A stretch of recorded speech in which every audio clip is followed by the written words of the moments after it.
Bismillahirrahmanirrahim. Allahumma ya Allah ihdinas siratal mustaqim siratal ladzina an'amta 'alaihim ghairil maghdubi 'alaihim waladdallin amin. Allahumma shalli wa sallim ala habibika Mustafa Muhammad wa ala alihi wa sahbihi wa barik wa sallim asma amma ba'du.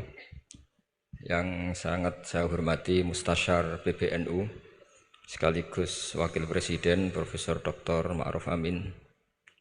Yang saya hormati Rais Am PBNU, Rais Am NU Kiai Haji Miftahul Akhyar, Ketua Tanfid PBNU yang juga masih bernambah sama saya, Kiai Haji Said Akil, yang saya tadi senang sekali marahnya, senang sekali girohnya, karena itu memang khas keluarga kami. Jadi kalau nggak kesampaian marah itu bagus. Jadi di antara sifatnya para nabi itu wa yakhdhufulillah, kalau agama nggak dapat apa tadi jatah ya, enggak tahu saya maknanya itu. Jadi kan wa yakhdhufulillah wa yardali ridho. Semua yang saya hormati, ini ada Ibu Menteri Ibu Ida Fauzia, ada Gubernur Jatim Ibu Khofifah, yang sangat saya hormati keluarga besar Mbah Wahab Hasbullah. Di sini secara berurutan ada Nyai Mutmainnah, ada Nyai Mahfuzah, ada Nyai Hizbiyah, ada Nyai Mujidah. Yang sangat saya hormati Kiai Haji Hasib, Kiai Haji Rokib, semua yang saya hormati para santri, para alumni. Alhamdulillah tadi acaranya banyak sekali, jadi saya nanti ngaji insya Allah 15 menit. Karena menurut saya solusi bangsa ini itu mudah sekali kalau mau niru Mbah Wahab. Saya kemarin ditilihi Gus Hasib,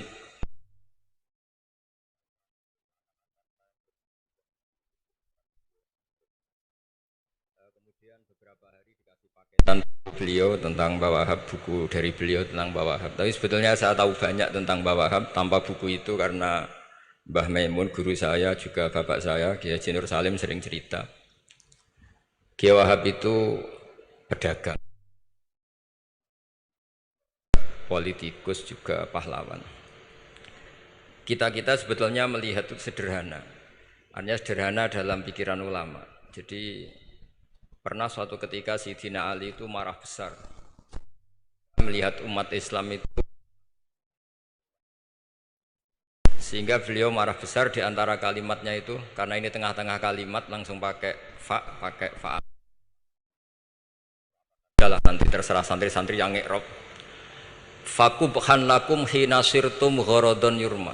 Jadi umat ini akan buruk sekali ketika posisinya itu objek di sasaran tembak pihak lain. Ketika misalnya haji itu bagus prospek, nanti ujung-ujungnya yang bikin sajadah kadang orang sana, mau biang kubu sebelah, nanti sensitif secara politik. Nanti ketika umat Islam punya kebutuhan pakaian ihram besar, juga yang produk kadang orang lain. Begitu seterusnya, sehingga setiap kebutuhan kita pun yang produk itu orang lain. Sehingga Mbah Wahab berpikiran sampai impor mori, pas itu kain putih. Begitu juga traveling, ketika umat Islam butuh mudah pergi ke Mekah untuk haji dan umroh, juga bironya itu kadang orang lain. Zaman itu Hindia Belanda, sehingga beliau dulu sudah mendirikan semacam biro haji. Itu semua adalah madhab, di antara madhab Sayyidina Ali ketika beliau mengatakan fakubhan lakum hina sirtum gharadun yurma. Buruk sekali kamu di mana-mana ini jadi objek. Misalnya kira-kira ginilah, kalau kholnya Mbah Wahab itu ada 10.000 santri, dan semuanya karena keluarga kiai itu dermawan, sama Bu Mujidah dikasih makan semua. Nanti cateringnya yang menyediakan orang lain, kita tidak punya kecakapan produksi itu atau melayani itu. Sehingga perdagangan Mbah Wahab dalam tradisi keulamaan itu dimaknani sebagai supaya kita ini jadi aktor, baik di perdagangan, di politik, maupun dalam solusi urusan-urusan publik. Misalnya sekarang ada problem apalah, sebetulnya solusinya gampang sekali. Ketika kita minus atau ketika kita tidak berkecukupan, mulai dulu ulama itu solusinya gampang. Pernah suatu Abdul Qasim Al-Junaidi atau siapa sajalah, ini karena polanya sama, menyuruh muridnya, saya tolong belikan ikan.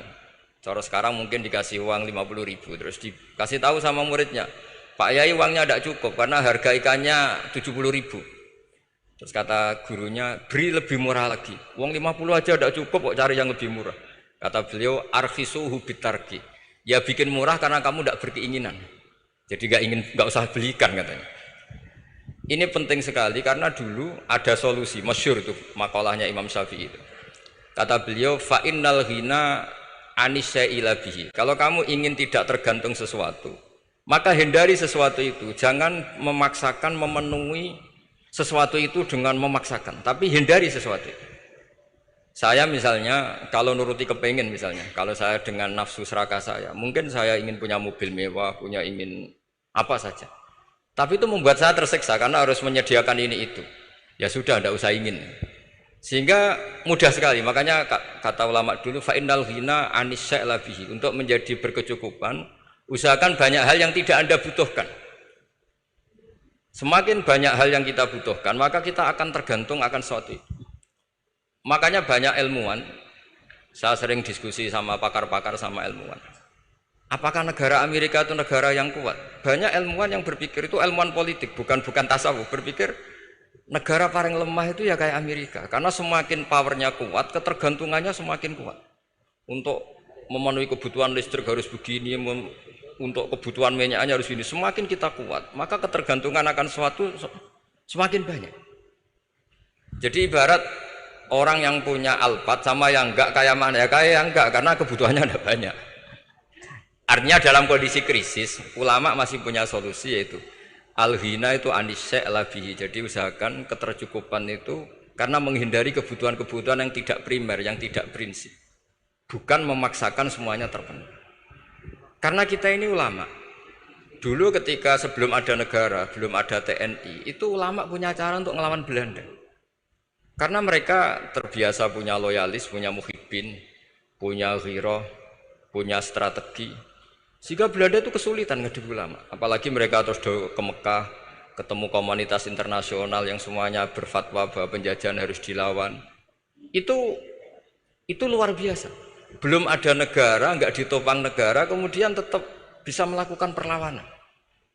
Coba kalau dulu ngelawan nunggu, wah saya mau ngelawan penjajah kalau saya diangkat jadi TNI, saya mau ngelawan kalau saya punya otoritas yang disahkan negara, itu ribet. Negara ini saya tidak akan ngaji lama-lama, tapi saya akan cerita khas Mbah Wahab sesuai riwayat yang saya dapatkan dari guru-guru kami bahwa beliau tadi seperti yang dikatakan Pak Said membina dan menyebarkan NU kemana-mana tanpa uang proposal. Nggak kebayang saat itu proposal kepada siapa, negara sendiri masih susah. Lalu mau diajukan kemana? Terus yang mau tanda tangan itu ya siapa? Jadi yang saya tahu tadi, yang penting kita niru sesuai yang diidam-idamkan tadi Sayyidina Ali. Jangan sampai kalian itu menjadi gharadun yurma. Ada apa saja orang lain yang memikirkan labanya, kita yang jadi objek. Sehingga zaman itu kita terima kasih semua sama Mbah Hashim, sama Mbah Wahab. Karena ini zuriyatam ba'duha min ba'd. Kita tahu Mbah Wahab putra Mbah Hasbullah, punya ibu Nyai Fatimah, terus sampai Mbah Abdus Salam ya. Kemudian Mbah Hashim punya ibu Halimah, punya abah lagi siapa setelah Halimah itu Lainah ya. Nah, terus Mbah Abdus Salam, jadi ini zuriyatam ba'duha min ba'd. Kalau dalam tulisan itu sampai Mbah Abdul Jabbar bin Ahmad bin Mbah Sambu. Memang Mbah Sambu punya beberapa saudara, diantaranya ada yang namanya Mbah Yusuf itu yang melahirkan keluarganya Mbah Ahmad Siddiq Jember, Mbah Siddiq Jember. Ada yang Abdul Halim yang melahirkan keluarga Lasem. Termasuk saya itu lewat jalur Mbah Abdul Halim. Jadi zuriyatam ba'duha min ba'd. Dulu semua orang zaman Rasulullah SAW itu dilatih jadi aktor, jadi subjek. Sehingga orang yang miskin pun ketika perang Tabuk, perang Dzatil Usrah itu semua menyumbang. Ada yang menyumbang emas yang enggak terkira, yaitu Sayyidina Utsman. Ada yang cerita, ya Rasulullah saat tadi malam buruh dan punya beras hanya 2 kilo, yang 1 kilo saya sumbangkan jenengan, yang 1 kilo saya pakai untuk keluarga kami. Sekarang logikanya sederhana, kalau orang miskin 3.000, pas itu anggap saja pasukannya misalnya 3.000. 3.000 nyumbang beras 1 kilo, itu artinya terdapat 3.000 kilo beras. Artinya apa? Orang Islam yang miskin membiayai dirinya sendiri untuk makan. Dan mereka adalah aktor heroik. Tapi kalau misalnya ini orang-orang miskin ini tidak mau urun rembuk, kemudian menjadi beban negara, maka yang harusnya dipakai senjata dipakai beli sembako. Dulu zaman Nabi meskipun orang itu miskin itu semuanya bersifat heroik. Sehingga perang Dzatul Usra itu perang paling dikenang Al-Qur'an. Nah, efek dari ingin memberi adalah tidak tamak. Makanya kalau dalam kitab tasawuf itu orang kikir itu enggak dikritik. Yang dikritik orang tomak. Karena orang menvonis orang lain kikir itu pasti karena berkeinginan mendapat. Kalau tidak berkeinginan mendapat, maka orang lain tidak akan kamu vonis sebagai kikir. Andai kan kita semua ingin memberi sumbangan kepada Indonesia, maka kita tidak akan menvonis pemerintahan kita tidak becus ngurmat kita. Meskipun pemerintah tentu berkewajiban ngurmat orang-orang miskin itu tentu. Tapi andai kan semua orang miskin berpikir ingin menyumbang pemerintah, maka tidak akan menyalahkan pemerintah ketika faktanya nanti suatu saat atau kapan saja, semoga ini enggak terjadi, itu tidak mampu menyumbang. Karena masyarakat kepikirannya memberi, bukan mendapat. Ini solusi-solusi yang diajarkan Rasulullah SAW yang disebut al-yadul ulya khairum minal yadis sufla. Jadi bahwa posisi memberi jauh lebih baik ketimbang posisi menerima. Sehingga ketika Allah mensifati orang baik itu siapa? Allah mensifatinya sederhana. Wa mimma razaqnahum yunfikun. Orang yang kepinginannya itu yang memberi. Itu dulu zaman Nabi pas perang Khandaq, pas perang Tabuk, pas beberapa perang. Itu orang yang paling miskin pun turun. Sampai orang-orang munafik mencibir, innallaha ta'ala la ghaniyun an shadaqati hadza. Allah tidak butuh sedekah hanya 1 kilo. Tapi coba efeknya dari sedekah 1 kilo itu tadi, misalnya orang miskin yang perang 3.000, itu semuanya memakan uangnya sendiri setidaknya enggak jadi beban negara. Terus mentalnya itu patriotik. Dari mental patriotik itu ketemu Belanda kayak apa, mereka bisa makan apa saja. Mulai ares gedang, mulai apa saja, yang penting halal. Karena mentalnya dari awal heroik.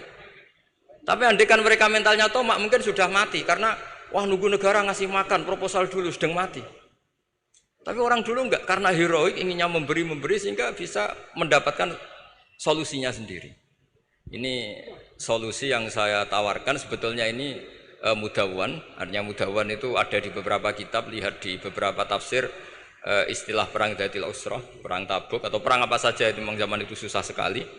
Itu menjadi solusi utama adalah setiap orang ingin bermental patriotik. Nah, kalau sudah orang bermental patriotik itu gampang, ukur apa saja itu gampang. Karena tadi dari 3.000 atau 1.000 atau apa saja pasukan sampai ada yang urun tadi beras 1 kilo. Tapi 1 kilo itu menjadi satu watak ya, satu karakter bahwa bangsa ini inginnya memberi sama negara. Sehingga negara ini mudah merdeka. Coba kalau semua orang miskin zaman itu bermental ingin mendapat, ribut proposal, nyalahkan ini, enggak didata miskin tersinggung, kan capek.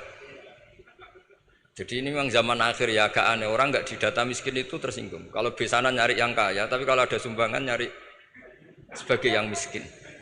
Jadi kalau tanya solusi khas ulama, kita belajar dari perang Dzatul Usra. Itu orang yang miskin semuanya urun. Nah, barokahnya urun itu kemudian mereka bermental patriotik. Barokahnya patriotik, yang kaya, yang miskin, yang pinter semuanya berkontribusi untuk menyumbang negara. Akhirnya negara ini bisa merdeka sebelum terbentuk TNI, sebelum terbentuk Polri. Karena tadi keinginan memberi, keinginan patriotik. Sehingga cerita buyut-buyut saya ketika Belanda atau apa Jepang itu yang dicari di geladak saya itu ya kitab. Karena kitab ini dianggap sumber inspirasi mereka melawan Belanda.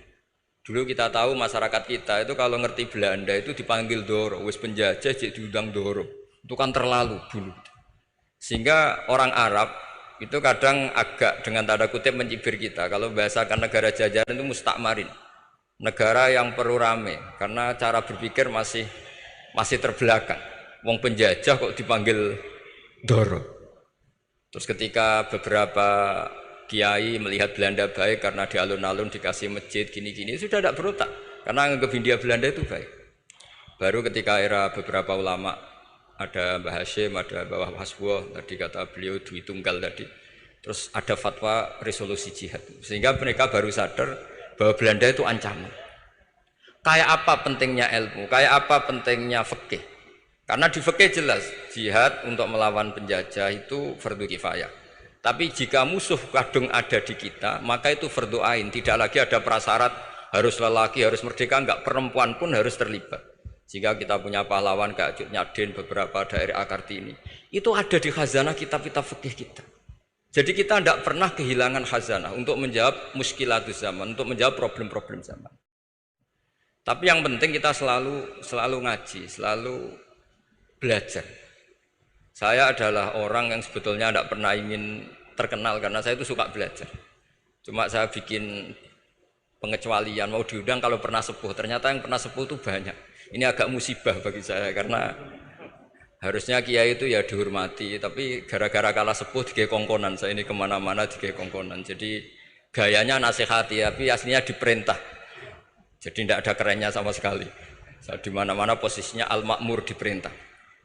Tapi saya senang karena ilmu itu butuh konsensus. Andai kan saya tidak pernah ngaji di depan Mbah Mun, di depan bapak, di depan guru-guru, maka mungkin saya tidak pede atas bacaan yang saya baca. Karena saya tidak tahu ini benar apa enggak. Jika masyhur dalam guyonan santri, ada orang tidak baca-baca kitab, cari kamus sampai mati tidak ketemu, karena dia bacanya lam tardiman. Wah itu cari di kamus sampai mati tidak akan ketemu. Bareng tanya gurunya, ini apa Pak Yai? Oh itu lam tarodaman juga. Lam tarodaman itu karena marjeknya mar'ah, orang ningali sapa mar'ah daman ing getih. Dia bacanya jadi satu lam tardiman. Dicari di kamus ya sampai mati tidak akan ketemu. Makanya di guyonan-guyonan pesantren itu banyak katanya ada cerita orang mati karena satu titik. Jadi gurunya baca habbatun sauda dawaun mingkuli da. Jadi dia kitabnya kelebihan apa? Titik. Jadi kelebihan titik dia bacanya itu hayatun sauda dawaun mingkuli da. Nyari ular hitam, kobra.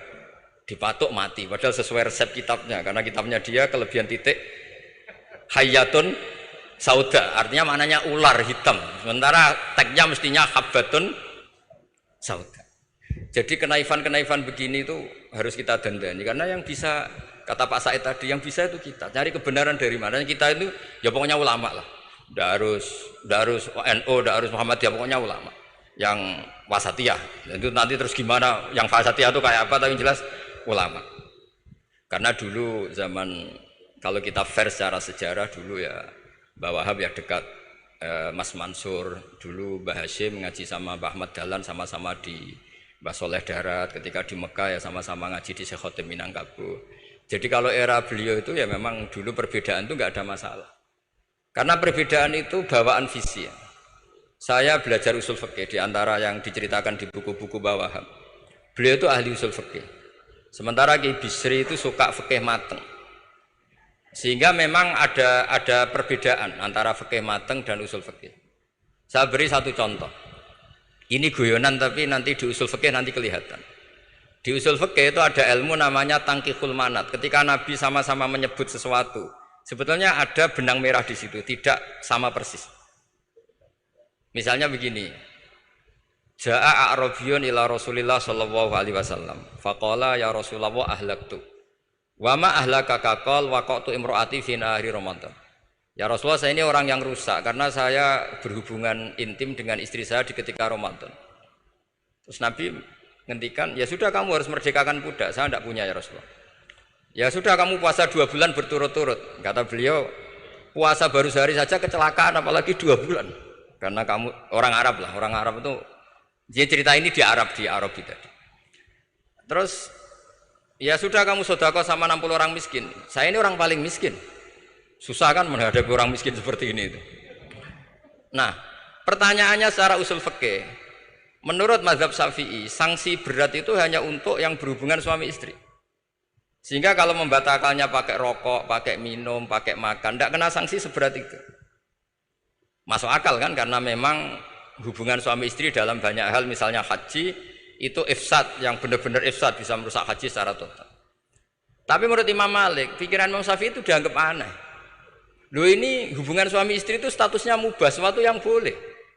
Maka semua hal yang boleh tapi merusak kehormatan Ramadan, maka ketentuannya sama. Yaitu misalnya nggak sakit, nggak apa, pagi-pagi nyate. Wah itu kan melecehkan Ramadan, nggak sakit, nggak apa, kok pagi-pagi nyate. Perlu dicatat karena hubungan suami istri itu sesuatu yang boleh. Berarti kalau yang boleh merusak Ramadan hukumannya berat, makan yang statusnya boleh juga hukumannya berat. Itu dulu bapak saya ketika bikin analogi itu mau cerita sederhana gini. Hak dhisik ono santri ya goblok. Kandhanane angel. Istrinya lapor ke kiainya, Pak Yai, santri jenengan kalau sama istri sering mukul itu nabok pakai tangan.